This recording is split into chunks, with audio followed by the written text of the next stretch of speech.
Yotib ishtaham ochilib qoldi qizlar. Qurtoq yegim kelib qoldi.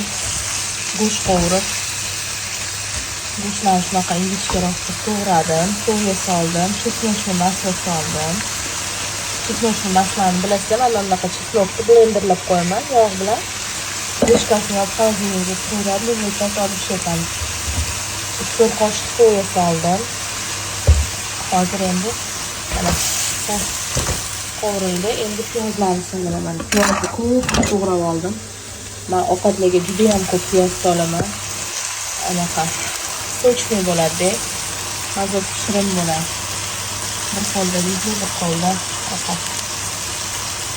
Yumshoqqina qilib, achchiqqina qilib yegim kelib qoldi. Shuni qo'l terib, yo termay tur dedim men o'zimga. Bir harakat boshlab oldim. Hozir o'ylayotgandek piyozlarini ancha katta-katta, masalan, katta-katta to'g'radi. Hozir piyozlar lekin suvi chiqib, yo'q bo'lib ketadi. Go'shtga singib shunaqa mazali yumshoq bo'lib pishadi.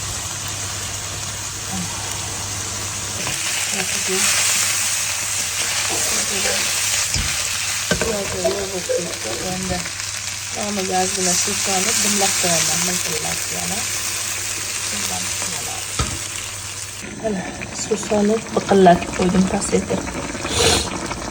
Voy. Kelinglar. Yeb olamiz go'shtlarni. Kelinglar o'rtoqlar. Qurtobamizga tayyor bo'ldi. Tagiga mana suxarilar, suzmalar, achchiqlar, ustida go'shtlar, achchiqlar bilan.